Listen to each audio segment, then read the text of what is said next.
Member for Oak Bay, Gordon Head. Thank you, Honourable Speaker. I'm going to switch topics slightly.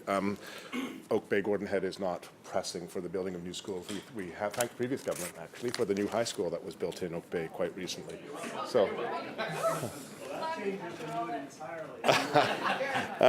I'd like to ask a couple of questions on public libraries, if I may, and I don't know whether that requires staff to change. It'll be a few questions on public libraries. Public libraries. I do apologize for not providing my questions in advance, but it's been crazy today, and I'm actually supposed to be speaking right now in the main house at the same time, but clearly I'm not. Okay, can I proceed? Thank you. A number of years ago, back in 2010, public libraries lost about 20% of their funds, and public libraries were cut to $14 million province-wide, and it's remained flat ever since. And in previous budgets, there used to be an actual line item that said public library funding, 14 million. Now that line item no longer exists at all, and I'm concerned in light of the fact that public libraries play such an important role in any democratic institution. That this line item is hidden somewhere and it may be subject to future cuts. And I'm trying to get a sense from the Minister whether or not public libraries are protected in this budget update, and I'll follow up with a couple of questions after that.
Minister.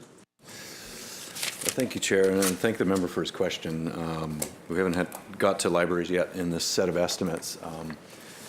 There have been, he may know that there has been some advocates for library funding for many, many years who have passed resolutions at the Union of BC Municipalities and other places specifically asking the library funding to come out of the Ministry of Education. So after I was sworn in, I endeavored to meet with all of the four major library associations in the province to ask them if that historic position was still indeed the case. And I'm happy to say that they are giving us a chance as a ministry to do more with public libraries. I certainly understand how critically important they are in communities. We've heard that loud and clear. I had at least a dozen or a dozen and a half meetings with mayors and councillors at the recent UBCM conference specifically about libraries and how important they are in all communities, but rural communities especially. Their utilization rates are growing all the time. There's a couple of communities, Trail is one that comes to mind, where they're investing significant capital dollars in state-of-the-art library facilities. So, so there is good things happening out there. In specific reference to the members' question about the cut that the previous government brought in 2008 when library funding was reduced from 17 million to 14 million, and where it's at currently in this budget update, the 14 million is protected. I've made that clear to anybody that is working in local government or in the library sector, that is the case. We're having some interesting conversations about what a new vision might look like for libraries in BC. But as the member understands, this is a budget update. So it was not a lengthy opportunity to engage in budget making. But to his question specifically, the $14 million in funding is protected. Member? Thank you. Thank you, Chair. Thank you, Member. Thank you, Minister. There'll be a lot of people very happy to hear that answer on record. I do recognize, and I have some sympathy, that public libraries are coming out of the Ministry of Education.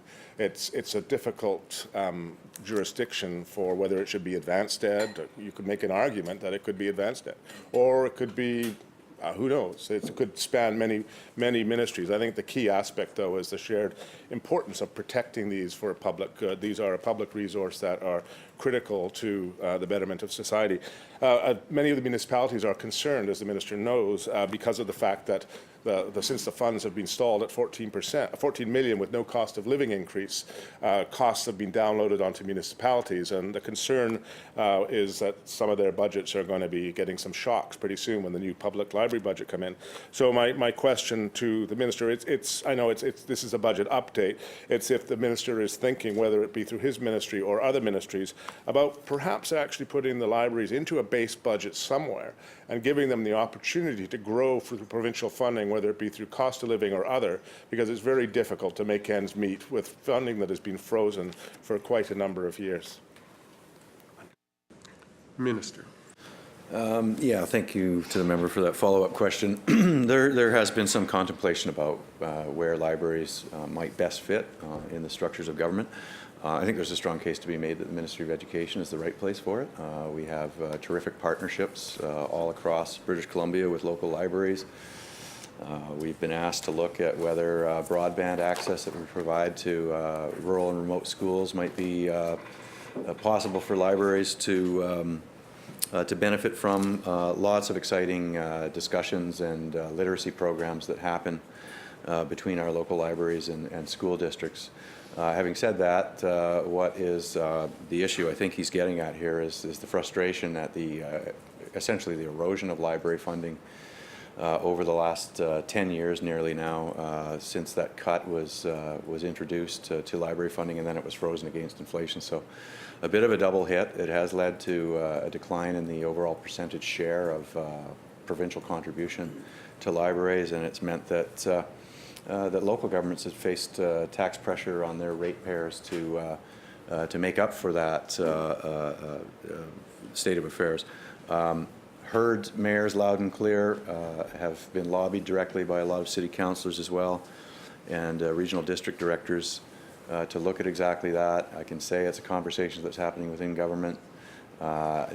Did not fail to note that the Union of BC Municipalities passed a resolution as well. So I think I will just conclude by thanking the member for raising it. It's an important issue, and I think there's massive potential for libraries to provide additional lifelong learning opportunities, connection to employment, and just general resilience and well-being of individuals and the communities that they serve.